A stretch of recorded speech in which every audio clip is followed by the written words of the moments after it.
Jauh di jantung belantara Papua, di antara lembah-lembah terjal dan sungai yang menyembunyikan misteri ribuan tahun, tersembunyi sebuah peradaban kuno yang begitu asing, begitu liar dan begitu menggugah rasa ingin tahu dunia. Mereka adalah suku Karawai. Suku Karawai dikenal karena rumah pohon mereka yang dibangun setinggi 15 hingga mencapai 50 meter di atas tanah. Fungsi utamanya melindungi dari binatang buas seperti ular dan babi hutan, menjaga jarak dari roh jahat atau makhluk gaib menurut kepercayaan mereka, menghindari serangan dari suku lain karena pada masa lalu saat masih sering terjadi konflik antar kelompok. Rumah pohon bukan hanya tempat tinggal, tapi juga simbol status sosial. Semakin tinggi, semakin dihormati. Semua itu merupakan cerminan filosofi hidup dekat dengan langit dan jauh dari kegelapan tanah. Sampai saat ini, rumah pohon tetap menjadi daya tarik utama pariwisata etnografis dan dokumentasi antropologi. Dunia pertama kali mengenal suku Karawai pada akhir 1970-an, ketika para antropolog barat menjelajah ke pedalaman Papua dan menemukan kelompok manusia yang belum pernah bersentuhan dengan peradaban modern. Mereka berpakaian dari kulit pohon, hidup dari hasil buruan, dan percaya pada dunia roh yang tak kasat mata. Namun yang paling kontroversial dari suku Karawai adalah kanibalisme. Ya, mereka disebut-sebut sebagai salah satu suku kanibal terakhir di dunia. Tapi, benarkah mereka masih mempraktikkan kanibalisme hingga sekarang? Dalam kepercayaan Karawai, bukan semua orang bisa dimakan. Mereka tidak membunuh secara sembarangan. Kanibalisme di sini adalah bentuk perlawanan terhadap apa yang mereka sebut sebagai khakhua, roh jahat yang merasuki tubuh manusia dan menyebabkan kematian. Jika seseorang sakit dan meninggal mendadak, keluarga almarhum akan menuduh seseorang di suku sebagai khakhua. Jika tertuduh tidak bisa membela diri, maka hukum adat berjalan dan eksekusi dilakukan. Mayatnya dimasak dan dimakan oleh keluarga korban. Praktik ini bukan sekadar kekejaman, tapi simbol penghukuman terhadap kekuatan jahat, sebuah bentuk keadilan spiritual. Namun, seiring masuknya misionaris berupa ajaran agama kekristenan dan pemerintah Indonesia, praktik ini mulai ditinggalkan, meski sebagian masih membicarakannya dengan bisik-bisik di tengah hutan. Kini, sebagian besar suku Karawai sudah mengenal dunia luar. Mereka mulai mengenakan pakaian modern, belajar menulis, bahkan menerima pengobatan medis.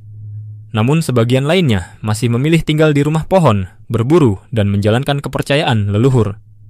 Suku Karawai tidak memiliki ladang besar, toko, atau pasar. Bagi mereka, hutan hujan tropis adalah dapur raksasa yang menyediakan segalanya. Makanan, air, obat, bahkan alat berburu. Dan cara mereka mencari makan mencerminkan pemahaman luar biasa terhadap alam. Laki-laki dewasa biasanya pergi berburu sejak pagi. Mereka membawa busur dan panah, tombak, atau jebakan sederhana dari tali rotan. Sasaran utama mereka, babi hutan, kuskus, burung kasuari, tikus pohon, dan kelelawar buah. Berburu dilakukan dengan senyap. Mereka membaca jejak, memanfaatkan bau, bahkan menirukan suara binatang untuk mendekati mangsa. Di sungai atau rawa, mereka juga memancing menggunakan tombak atau jaring rotan. Ikan dan belut rawa menjadi tambahan gizi penting. Namun sumber makanan paling penting bukanlah daging, melainkan sagu. Sagu diambil dari batang pohon sagu tua, yang kemudian dibelah, diparut, dan disaring untuk diambil sarinya.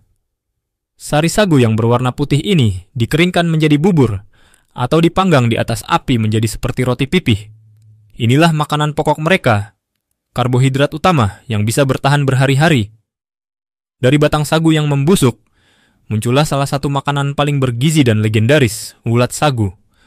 Ulat sagu adalah sumber protein tinggi, kaya lemak, dan dianggap lezat oleh suku Karawai. Mereka dimakan langsung atau dibakar di atas api, dan bahkan dijadikan hidangan istimewa untuk tamu.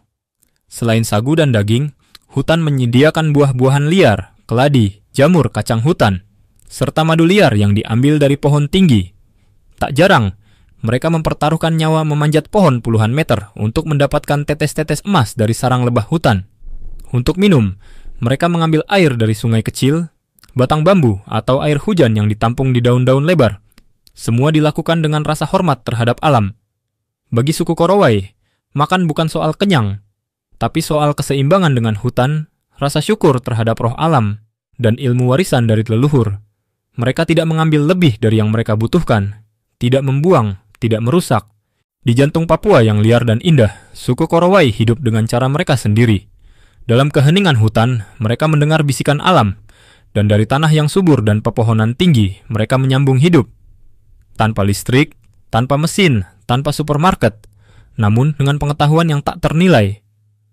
Suku Korowai mengajarkan kita bahwa peradaban bukanlah soal gedung tinggi atau teknologi canggih, tapi soal bagaimana manusia bertahan hidup dengan caranya sendiri di tengah alam yang buas. Di sudut paling liar dari Nusantara, mereka hidup, menjadi saksi dari dunia yang telah berubah, namun masih menjaga jati diri. Suku Korowai lebih dari sekadar legenda kanibal. Mereka adalah cerita tentang manusia dan keteguhan bertahan dalam dunia yang terus bergerak.